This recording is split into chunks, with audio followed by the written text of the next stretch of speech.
itu bangga gitu loh. Ya walaupun waktu itu bangsanya bangsa Jawa itu bangga kejawaannya gitu. Perjuangan itu kan diteruskan oleh Prabu Kertanegara, terusnya gitu ya, Kertanegara, Tribuana, terus Hayam Wuruk, sampai akhirnya Bung Karno gitu. Jadi pekerjaan bahwa kita bangga terlahir sebagai bangsa Indonesia itu pekerjaan yang belum selesai. Pancasila aja menyebutkan persatuan Indonesia. Ya identitas pertama itu Indonesia. Identitas pertama kita itu bukan Muslim, Kristen, Hindu, Buddha. Pertama itu Indonesia dulu. Tapi Indonesia itu beragam, orang bebas mau jadi Hindu, Buddha. Yang Islam aja sebetulnya bebas, harusnya jadi Syiah atau Sunni. Saya rasa itu. Sama itu dengan waktu zaman Rasulullah itu kan identitas komunitas Madinah itu kan gitu ya. Jadi mau Islam, mau Yahudi, mau Nasrani, yang penting ketika Madinah itu membutuhkan itu bersama-sama menjaga kehidupan bersama itu ya. Iya. Makanya ada perang, di dalam perang Uhud itu ada pahlawan beragama Yahudi, ada di perang, bahkan di perang Badar itu ada Nasrani. Itu karena itu ya. Jadi kalau kita lari ke sekarang kayak misalnya satu contoh misalnya Cina gitu, bagaimana mereka bersikap kepada warga negara. Mereka pemerintahannya itu kan dalam tanda petik kan kafir kan, dalam tanda petik. Tapi mereka lebih adil daripada misalnya pemerintahan Indonesia mengklaim dirinya sebagai pemerintahan yang religius. Dan mungkin kita juga menuduh tentang Uyghur macam-macam itu masukkan gimana yang bagi orang yang pernah ke Cina? Ya belum pernah ke Cina. Belum. Tapi kelas saya dari Cina. Kan semua sudah tahu tuh, kalau saya pernah kuliah di Korea. Dan bagaimana Cina itu akhirnya bisa membangun peradaban seperti sekarang? Cina itu membangun peradaban nggak dari sekarang, dari 3.000 tahun yang lalu. Jadi selama itu seperempat PDB dunia dikuasai Cina. Dan itu tetap diwarisi bahwa bangsa Cina itu harus nomor satu lah gitu ya. Makanya zaman Cina Melaratun waktu kita pertama bikin CN 235 itu pemerintahnya yang dipikir pertama itu kemandirian. Makanya mereka mengembangkan mikroelektronik, terus mesin pesawat tuh dari tahun 70-an, 80-an sampai sekarang pun belum selesai. Tapi coba Cina sekarang, kalau diembargo ketawa mereka. Diembargo elektronik sama Biden, mereka malah mengembangkan mikroelektronik 1 nanometer. Yang Amerika saja belum berhasil. Seperti itulah bangsa. Kalau diembargo dia malah makin lihat. Itu bisa cerita dari mulai masa Deng Xiaoping. Iya, jadi zaman Deng Xiaoping tuh Cina kan masih melarat ya. PDB per kapitanya aja masih tinggi Indonesia. Tapi mereka mengembangkan itu yang lebih dasar. Kalau ya saya nggak bisa nyalahkan pendahulu ya, mungkin karena mampunya segitu gitu ya. Cina tuh mengembangkan teknologi yang lebih basic dari Indonesia, tapi jangka panjang perlu seperti mikroelektronik, terus mesin pesawat itu. Mesin pesawat Cina itu sampai sekarang mutunya dengan Rusia aja masih kalah bagus. Tapi kalau Cina diembargo, pesawatnya masih bisa terbang. Kalau Indonesia diembargo, pesawatnya nggak bisa terbang. Karena apa itu? Ya kita nggak bisa bikin pesawat, mesin pesawat. Iya. Padahal Lion, Garuda itu kalau beli pesawat berapa ratus itu. Pesawat komuter itu kan dibutuhkan di Indonesia. Kalau pesawat badan lebar enggak, Indonesia enggak segede Amerika lah.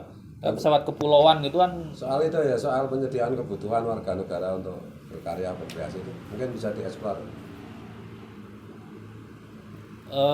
Bedanya dengan beberapa negara lain termasuk dengan Indonesia misalnya. Cina itu bagaimana menyediakan apa yang dibutuhkan warga negara, itu strateginya gimana gitu. Saya ambil contoh cangkul lah.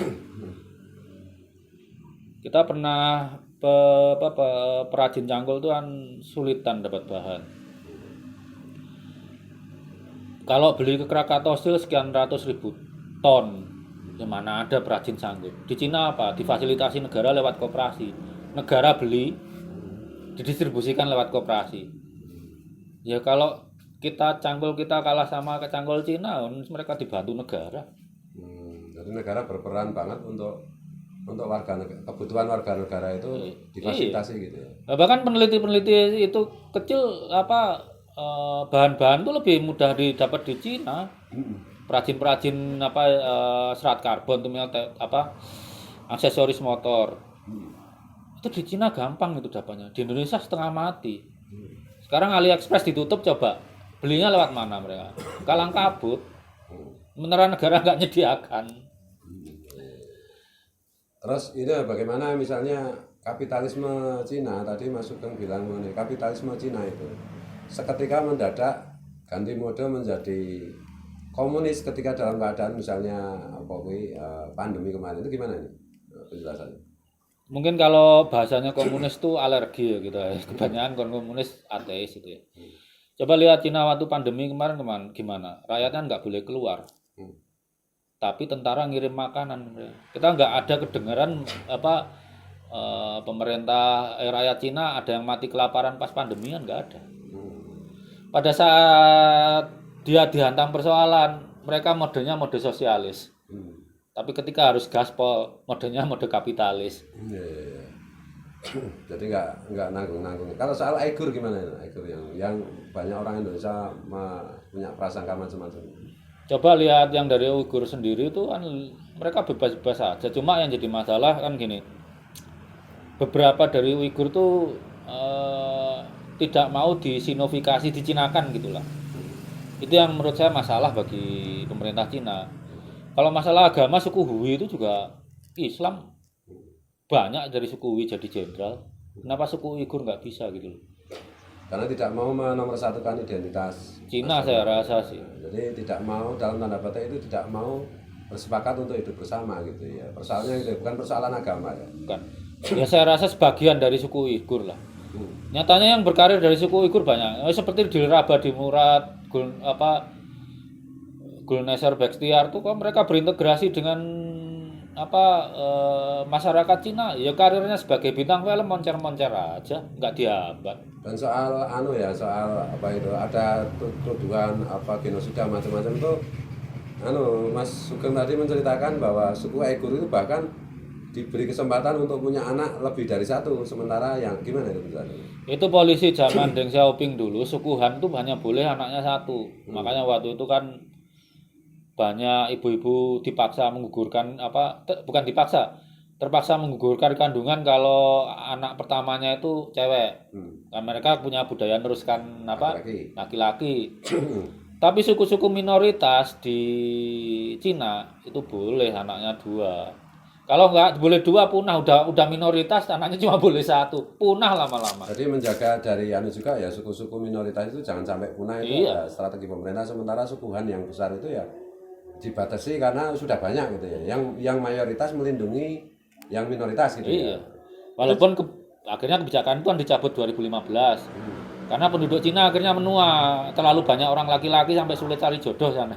Kita lari ke Rusia, bagaimana Putin katanya Mas Sugeng itu membuat berapa ratus atau berapa ribu masjid selama Putin, dan bagaimana strategi Putin membentuk karakter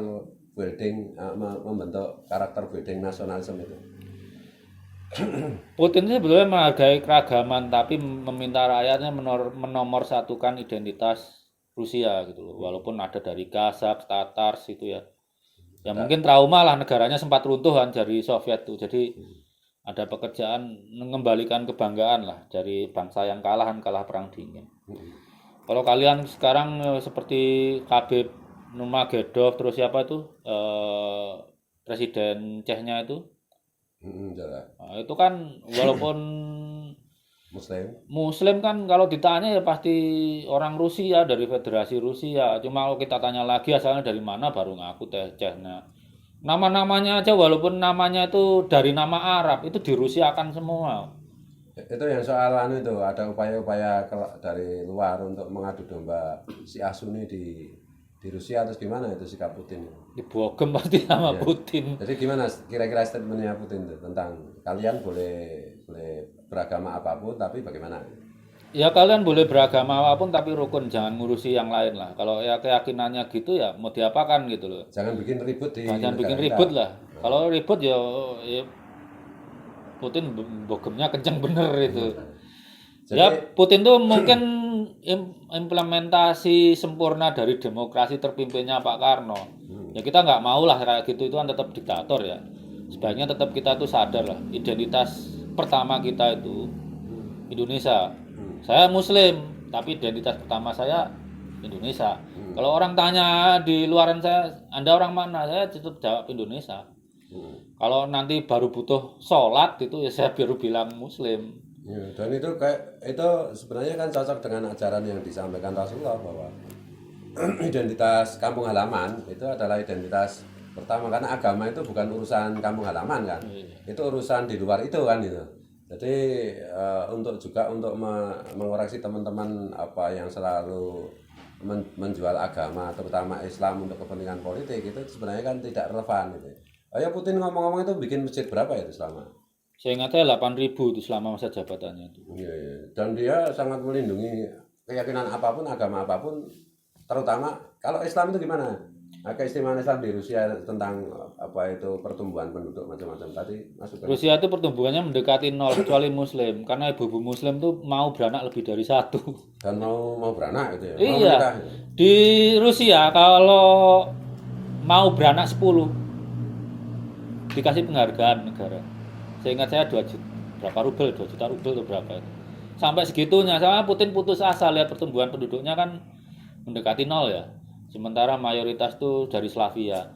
Tapi dari negara-negara yang mayoritas Muslim seperti Tatar gitu ya, Kazakh dulu, Tatar, Chechnya itu pada beranak banyak-banyak tuh. Ya karena Slavia itu jarang ya, mau kawin itu jarang ya, apalagi punya anak. Ya mereka kan orang Eropa sebenarnya. Kalau yang apa ya, yang negara yang maksudnya yang otonomi Muslim itu kan banyak Asia ya. Dan Muslim itu punya anak itu ibadah. Itu makanya kok ada pernyataan Presiden Bosnia, Chechnya begitu dalam tanda petik fanatik sama Putin itu karena ya Putin itu dalam tanda petik non Muslim tapi benar-benar mewakili kerinduan kepemimpinan yang dalam tanda petik itu sesuai dengan keyakinan Islam, yaitu sesuai orang beragama, yaitu adil gitu. Iya. Sama dengan mungkin pemerintahan Cina ya. Jadi iya kan Imam Ali itu pernah, Imam Ali itu siapa ya yang bilang pemimpin kafir tapi adil lebih baik dari apa Mas? Pemimpin Muslim yang zalim. Lah ya. Pemimpin itu syarat pertamanya adil bukan Muslim. Iya. Iya, syarat pertamanya adil bukan Muslim.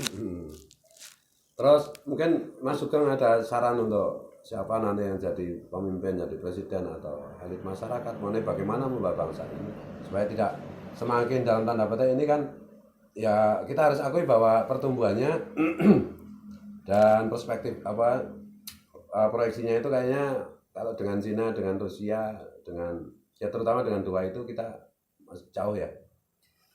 Kita itu kalau dengan Cina bersaudara, secara genetik bersaudara. Kalau bangsa Cina mampu ngirim orangnya ke Mars, apa alasannya bangsa Indonesia nggak mampu? Genetiknya sama, ya kan? Ya presiden berikutnya harus ngangkat bahwa kita itu bangga terlahir sebagai orang Indonesia. Itu yang penting. Kemudian seperti saya ingat Presiden Habibie itu pernah bilang, presiden itu juga ayah. Namanya ayah, yang di pikiran pertama itu rakyatnya yang terlemah, anaknya yang terlemah. Presiden Gus Dur itu sudah membuktikan loh. Dalam PNS saja, itu yang naik gaji tertinggi siapa? PNS yang paling melarat. Itu kan membuktikan. Gus Dur itu pegawai PNS yang paling melarat, yang paling diperhatikan. Ya. Naik gajinya paling tinggi persentasenya. Iya. Jadi namanya presiden itu juga ayah, ayah bagi nyebutnya aja istrinya ibu negara, berarti kan ayah negara. Iya.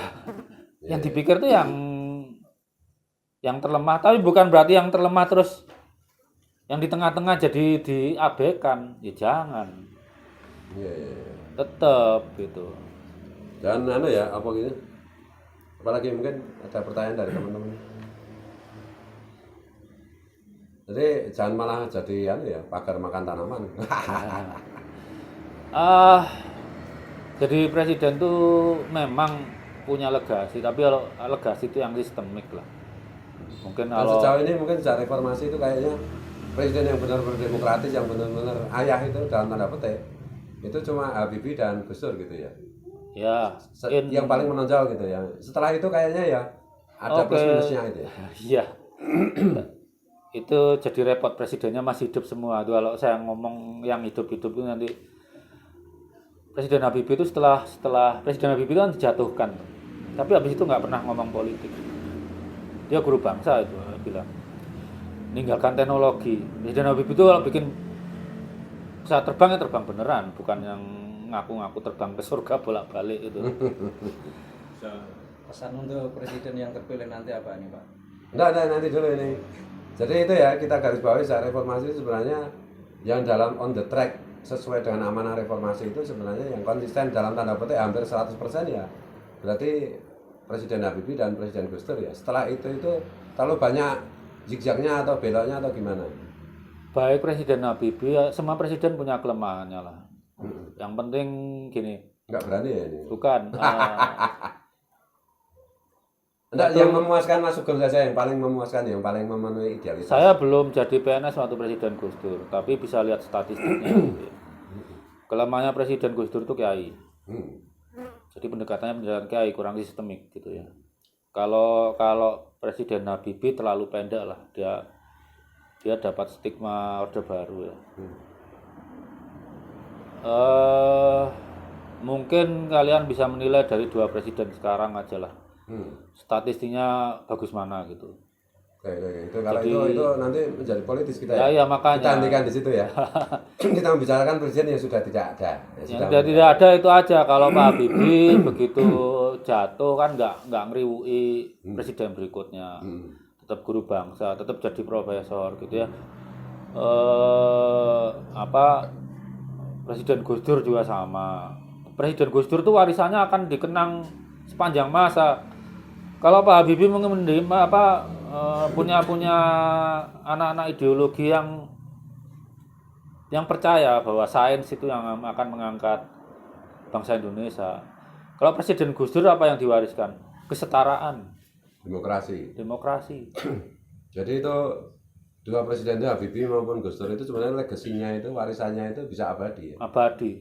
Ya, kita masih terus merasakan lah Ya. sampai hari ini gitu. Padahal kedua-duanya juga kebetulan menjadi presiden juga sangat pendek waktunya. Iya. Iya. Tapi warisannya saya pikir abadi lah. Iya. Jangan terlalu pertanyaannya jangan terlalu politis. Nanti dikira kita mendukung capres A atau capres B. Apa? Mungkin ada pertanyaan. Ini kalau buat yang tanya ya, ini mungkin klarifikasi nih. Kenapa saya deket Mas Kiai Fuad? Ya bersaudara. Iya, jadi kita jangan dipikir misalnya Mas Kiai Fuad deket presiden siapa gitu. Terus pilihan saya dengan Mas Kiai Fuad sama tuh beda. ya. Cuma saya dengan Mas Kiai Fuad bersaudara lah. Saya lewat ibu saya, Mas Kiai Fuad lewat ayahnya, rumah juga deketan. Masa gara-gara pilihan presiden misalnya beda, kita musuhan? Enggak, kita ngopi berantem juga di sini. Bukan berantem di medsos. Kalau saya berantem dengan Kiai Fuad, langsung di rumahnya. Dan kita itu sama-sama memikirkan kepentingan bangsa dan negara ya. Iya, anak-anak kita juga masa depannya di sini kan. Jadi, Kalau saya pengen gini, suatu saat anak-anak kita itu enggak ya bersaing tapi lebih baik bekerja sama lah. Mau dari etnis manapun gitu. Anak-anak kita itu bekerja sama gitu. nasionalisme yang kita idealkan yang sudah dirumuskan oleh Bandung Faris kita itu masih banyak PR yang harus kita kerjakan. Banyak sekali anak-anak itu. Coba tanya anak kalian, apakah mereka bangga jadi bangsa Indonesia? Kalau mereka depan ingin jadi apalah yang bisa dibanggakan Indonesia, tanya. Kalau mereka figur idolanya udah bukan orang Indonesia, itu udah masalah buat kita. Lihat aja khotbah-khotbah masjid itulah. Kapan mereka ngangkat figur Indonesia sebagai tokoh panutan? Coba di khotbah masjid itu kapan ngangkat misalnya figur Muhammad Hatta, figur Jenderal Sudirman? Pasti figurnya itu mesti tokoh Timur Tengah abad keberapa itu. Yang mereka nggak kenal ukuran atom berapa. Padahal ya angkat aja Jenderal Hugeng. Mantan Wapres kita Muhammad Hatta itu kurang zuhud apa coba. Tapi di zaman dia Indonesia itu nggak punya utang. Jadi khotib-khotib masjid itu angkatlah figur-figur yang bisa diteladani di Indonesia untuk ngangkat kebanggaan kita sebagai bangsa Indonesia. Kalau teknologi angkat aja Habibie. Enggak, jangan ngangkat Ibnu-Ibnuan. Oh, itu sudah abad keberapa? Ya, ya, ya. Dan mungkin yang terutama karena mayoritas di Indonesia itu Muslim, yang kadang-kadang banyak disalahpahami orang Islam itu apa ya, bahwa gimana ya, apa saya mau ngomongnya itu, jadi dikira bahwa Islam itu ya harus Arab gitu, padahal Islam itu kan Islam khas Indonesia, Islam khas Timur Tengah, Islam khas Rusia, itu harus punya karakteristik tersendiri, karena Nabi sendiri kan membenarkan cara membaca Quran dalam 7 langgam, 7 qiraah sab'ah. Itu sebenarnya kan Nabi sedang mengajarkan bahwa Islam di Indonesia itu tidak boleh sama dengan Islam yang di tempat lain ya, masing-masing kan ada budaya, ada nasionalisme masing-masing, tapi intinya kan sama, menauhidkan Tuhan kan gitu. Rukun Islam dan rukun imannya kan sama, tetapi ekspresinya dan yang lain-lain itu tentu saja ya harus masing-masing orang itu, harus masing-masing negara bangsa itu tentu harus punya karakteristik kan gitu. Coba kita bayangkan besok kiamat ya, suatu saat masa depan kiamat. Lebih bangga mana Nabi umatnya itu berbangsa-bangsa dengan budayanya beda, tapi Muslim ya, mereka Muslim umatnya. Dengan umatnya Muslim semua tapi terarabkan semua. Bangga mana coba? Dinalar aja. Di Quran sendiri memang ada begitu itu. Kami ciptakan berbangsa-bangsa untuk lita'arofu, saling mengenal. Jadi agamanya itu ya kalau kita Muslim tentu saja kita sesuai keyakinan kita semua itu Muslim gitu ya.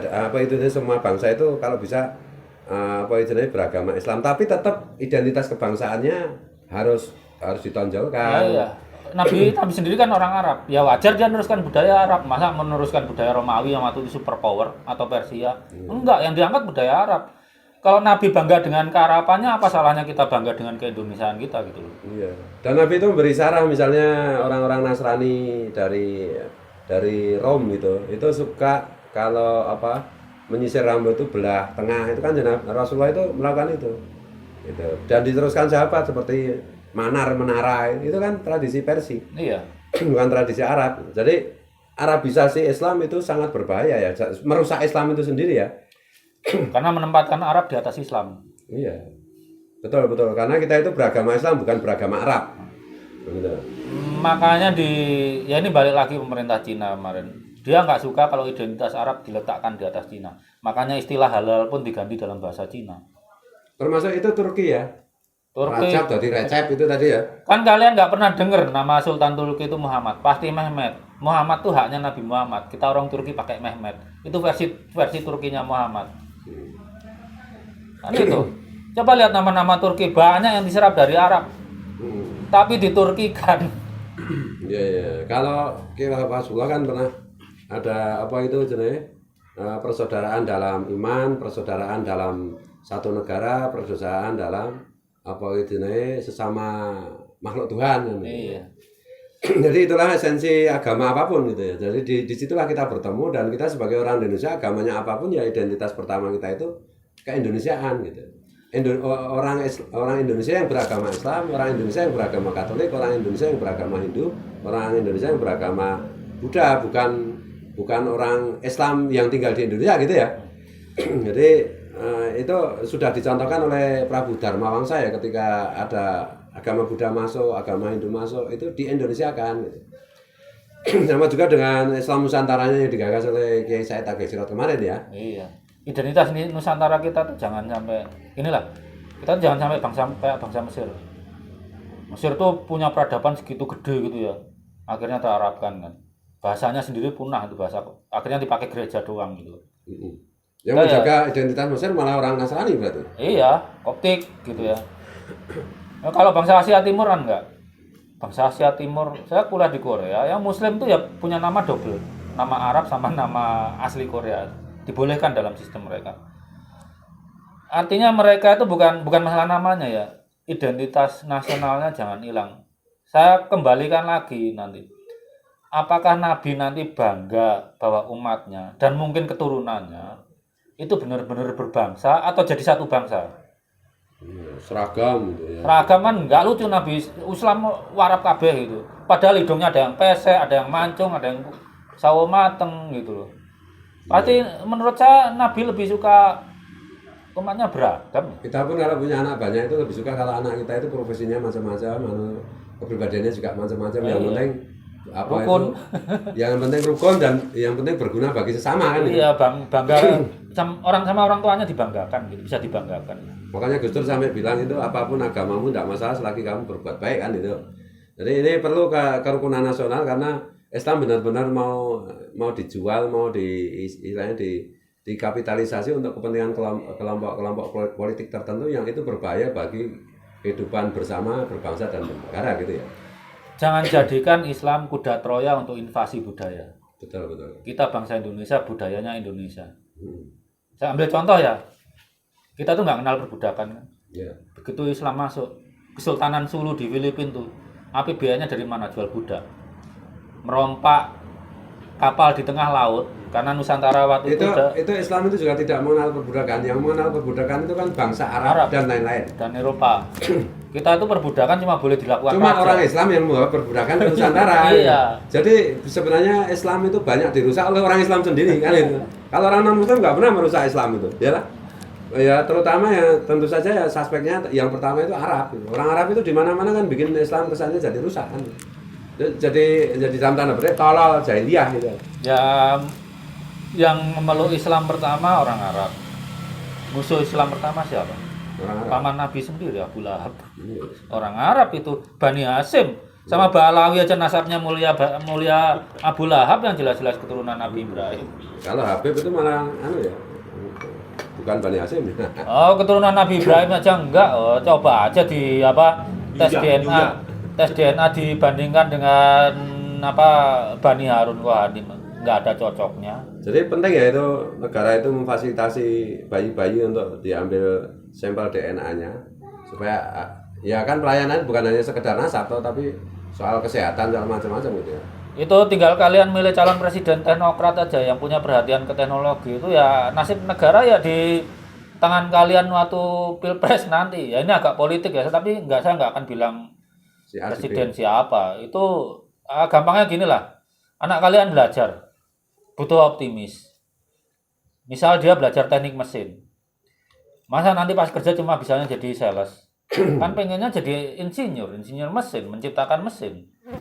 Kalau pemimpinnya nggak punya interest pada kemajuan teknologi, apa? Ya saya balikkan tadi lah. Anak-anak yang belajar elektro berapa? Apakah Indonesia punya pabrik semikonduktor? Nggak punya. Anak-anak Cina belajar elektro, tapi mereka punya pabrik semikonduktor, punya lembaga riset semikonduktor. Kalau udah saya seperti itu, yang belajar optimis siapa? Pemuda Cina, bukan pemuda Indonesia. Anak-anak teknik elektro itu disuruh optimis. Ya kita lembaga riset mikroelektronik atau pabrik mikroelektronik nggak punya. Iya. Itu kenapa sih sebetulnya teknologi menjadi terus mandek, malah makin hancur, tapi yang muncul tuh kita jadi pengkonsumsi teknologi itu gimana Mas? Karena kita nggak punya. Brin sendiri gimana maksudnya? Hah? Brin sendiri Oh, gimana? jangan tanya itu, saya bukan nggak bisa mewakili Brin. Tapi intinya gitu loh. Kita tuh nggak ada keinginan kita jadi bangsa yang kalau bahasa Inggrisnya formidable gitu loh. Tangguh, tanggon, berusaha nomor 1. Dalam tanda petik itu kita merindukan sosok-sosok pemimpin yang menjadi ayah dan ibu bagi rakyat. Selama ini kan hanya menjadi ayah dan ibunya masing-masing keluarga. Ya, kita ingin presiden berikutnya itu ngasih optimisme ke adik-adik kita yang belajar. Dengan memberi fasilitas bukan hanya omongan ya. Iya. Sekarang bapak-bapak aja coba perhatikan. Sebagian besar mereka kalau anaknya kuliah nggak pusing. Gimana Mas Sugeng, karena keadaannya masih seperti ini bahwa ya karena dalam tanda petik elit-elit kita itu belum berhasil berfungsi sebagai bapak dan ibu bagi rakyat Indonesia. Maka rakyat Indonesia sendiri, bangsa Indonesia sendiri yang wajib melindungi negara dan bangsanya. Karena kalau kita berharap dari politisi macam-macam kayaknya ya agak Indonesia itu demokrasi kedaulatan rakyat. Ya waktu milih ya berdaulat lah. Jangan mikir demi kepentinganmu loh ya. Paling enggak kepentingan anakmu sekian puluh tahun berikutnya tuh. Nah, tapi yang terpilih kan sama aja nanti gitu-gitu dalam tanda petik itu. Apakah kita tidak bisa memulai dengan kalau Gus Dur bilang pemerintah itu penting, tapi yang jauh lebih penting adalah masyarakat, apalagi di era medsos seperti ini. Ya makanya penting apa ya? Melindungi demokrasi. Ya, Kalau pemerintah sliring atau sledro bahasa Jawa, rakyatnya itu bisa mengkoreksi gitu loh. Itu penting itu. jadi kebebasan berbicara ya. Iya. Apapun intinya kalau Gus Dur itu sampai berdarah-darah sampai nyawa dipertaruhkan untuk membela kebebasan orang berbicara. Freedom for speech, Speech. ya. Tapi Gitu. kalau freedom juga jangan sebagai rakyat juga jangan asal main fitnah aja, main Iya, doang. jangan bohong, jangan Bebasnya dusta. tuh iya, larangan Nabi yang paling utama itu jangan bohong. Betul. Gitu ya. Ada pertanyaan lain yang tapi jangan terlalu mengarah ke pilpres, aku lagi nggak tertarik. Nanti aku dipanggil soalnya. Iya loh, masuk Ya, juga. kembali lagi ke teknologi. Teknologi kita kan tetap ketinggalan terus. Cina udah bisa bikin ini, bikin itu. Rusia di embargo pun juga tetap malah ketawa. Cina pun sama.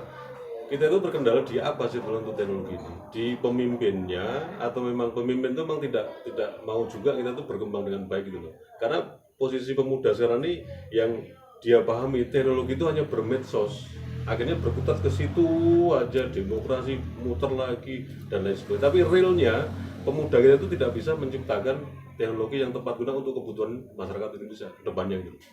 Itu Teknologi itu nggak mikir kalau bangsa maju itu nggak cuma tepat guna. Teknologi yang 30 tahun lagi mereka sudah kembangkan dari sekarang. Maksudnya kenapa kok kita masih mandek terus gitu? Ya ayahnya aja begitu. Begitu gimana Mas?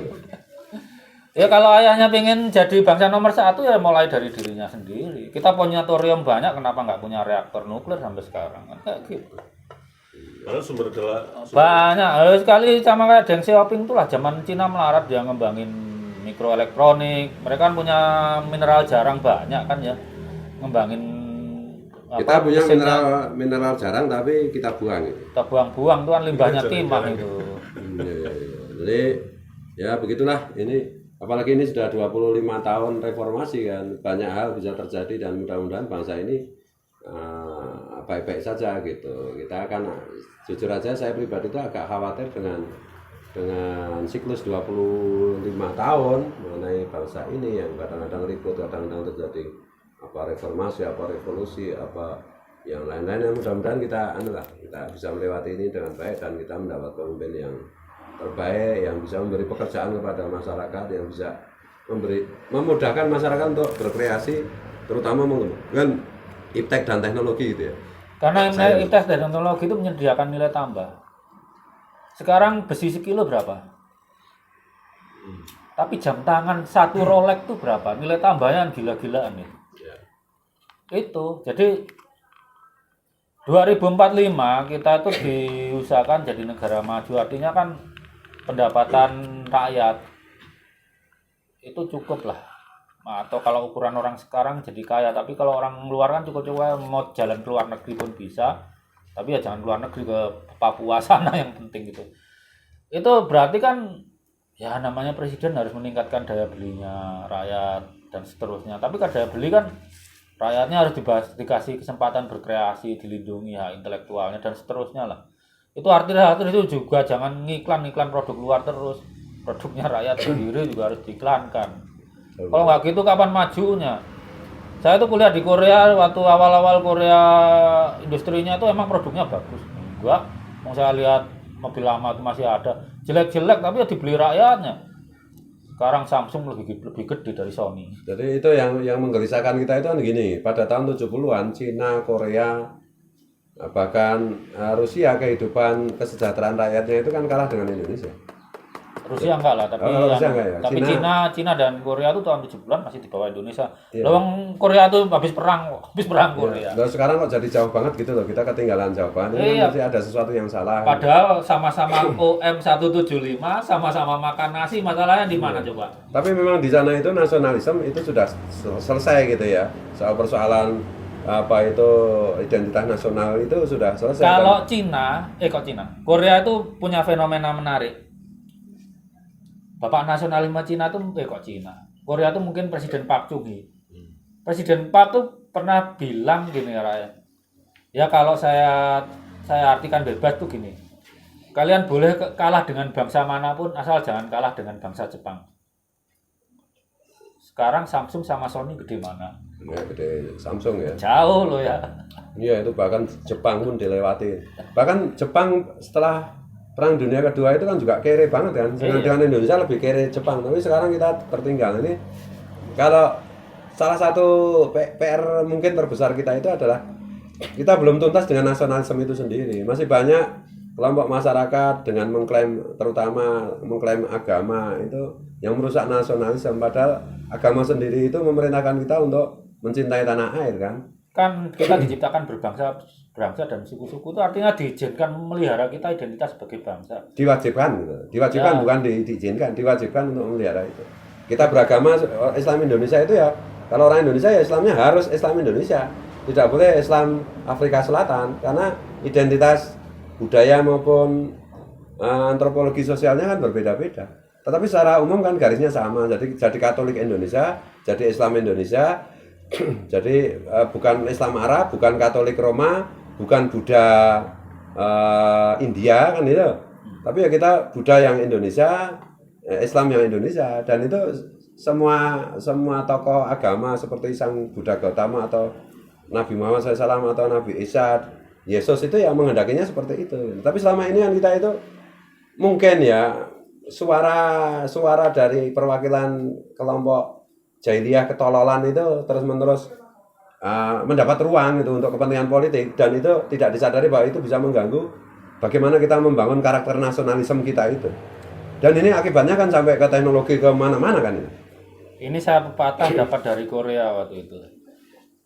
Saya udah nggak begitu lah bahasa Korea, waktu itu kuliahnya bahasa Inggris. Pepatahnya itu berbunyi gini. Pohon yang bisa mencakar langit itu yang akarnya dalam menghujam ke bumi. Nah, itu sesuai Quran itu. Kalau orang identitasnya nggak menghujam ke dalam bumi, dia nggak akan mampu mencakar langit. Kalau kita berkompetisi dengan bangsa lain tapi nggak punya identitas, apa yang kita kompetisikan, apa yang akan kita banggakan gitu. Betul. Itu kalau di Quran itu perumpamaan orang beriman, kasajaratin thayyibatin dan asluha sabit wa farmuha fis sama, gitu loh.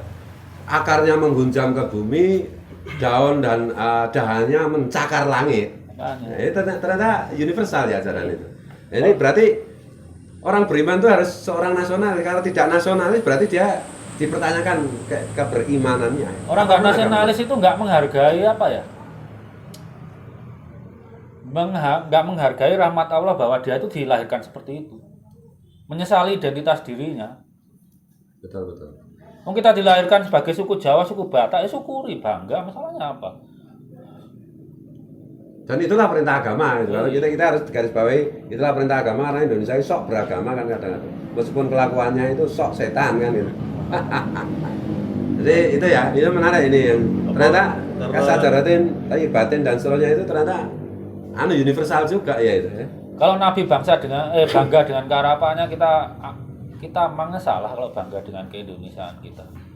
Kan gitu. Ngapunten. Kita itu terlalu banyak sekte nih. Akhirnya sekte-sekte yang berdiri sekarang ini, kelompok-kelompok agama itu yang ada itu semakin mengikis. Kita jadi nggak bangga lagi dengan, contohnya kita suku Jawa. Kan kita juga nggak mungkin. Nah, menurutku sekte macam-macam kan politis. Jadi ujungnya politik. Kalau dilebarkan ke sekte macam-macam jadi ruwet. Jadi kita memahami persoalannya lebih kesulitan lagi. Intinya itu kan ada pemalsuan ajaran agama yang diklaim sebagai ajaran agama, sama dengan ada pemalsuan keturunan Nabi padahal bukan keturunan Nabi. Itu kan itu. Sama aja asalnya itu di situ. Jadi kita sudah pada kesimpulan bahwa orang beriman itu harus seorang nasionalis. Kasajaratin thayyibatin asluha sabit wa farmuha fis sama dengan yang diceritakan apa itu peribahasa di Korea itu. Orang beriman itu ya akarnya menghunjam ke bumi, dahannya itu mencakar ke langit. Dan kalau Korea kan dahan itu hanya bisa mencakar ke langit ketika akarnya menghunjam ke bumi. Ya gitu loh. Persoalannya itu kita ringkas saja. Kalau kita bicara sekte macam-macam jadi terlalu tolol kita. Karena itu bagian dari ketololan internasional kan gitu. Intinya itu bahwa orang beriman tuh harus seorang nasionalis. Kalau orang beriman tidak nasionalis, maka dia sebenarnya patut dipertanyakan keimanannya. Sebenarnya dia orang beriman atau enggak? Karena semua agama mengajarkan tentang nasionalisme.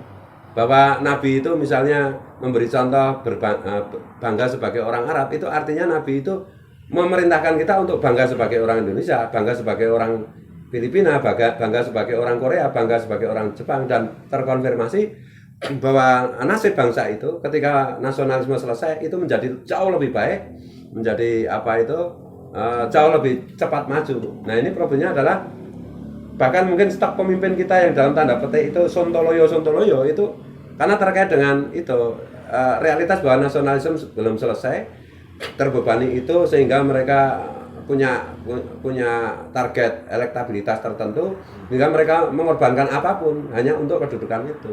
Maka hasilnya adalah sontoloyo kan itu.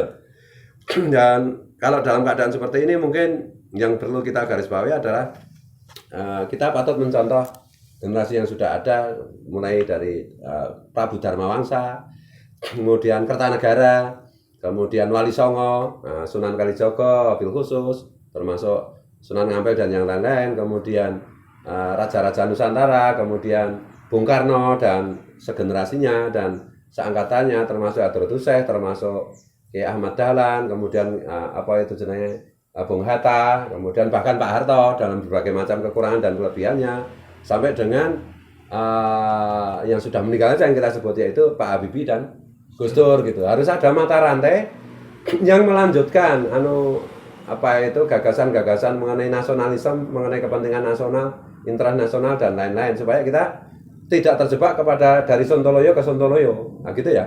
Setuju nggak? Saya sedikit memberi catatan sekte-sekte. Orang bersekte itu apa? Malas berpikir loh. Ya Pak, daripada ngurusin misalnya perbedaan orang lain kok tahlilan dipersoalkan atau kunut persoalan. Coba mereka mikir kalkulus, kimia, fisika kayak gitu. Energinya gitu maju negara ini. Ya. Nah, malah posisi duduk tahiyat aja dipersoalkan. Kepalanya nganggur bener toh orang kayak gitu. Betul. Jadi sekali lagi banyak orang itu menyembah ritual dan menyembah agama tapi tidak menyembah Tuhan. Orang mengklaim dirinya beriman tapi tidak nasionalis, itu namanya juga sontoloyo. Wah, ini enggak rampung-rampung udah 45 menit ya. Closing statement. Mas Sugeng. Closing statement ya ini aja lah. Kalian yang punya anak atau mau punya anak, Jangan pilpres loh ini. enggak, atau yang sudah naksir cewek, lahirkanlah anak-anak yang bangga sebagai orang Indonesia. Itu aja. Jadi anak-anak kalian berani berkompetisi sebagai bangsa Indonesia, mengenalkan dirinya juga sebagai orang Indonesia. Kalian stempeli dia dengan identitas Indonesia. Itu aja. Namanya pohon yang bisa mencakar langit itu yang akarnya menghunjam bumi itu. Siap. Ya itu aja. Siap. Merdeka. Merdeka. Merdeka. Merdeka. Kita tambah sekarang. Apa? Maju. Merdeka. Maju. Iya. Maju. 2 kali apa 3 kali apa sekali? Ya, nanti dikira pilpres. Ya gitu aja teman-teman. Oke, obrolan ngalor ngidul mudah-mudahan memberikan berkah bagi bangsa dan negara kita serta umat manusia seluruhnya.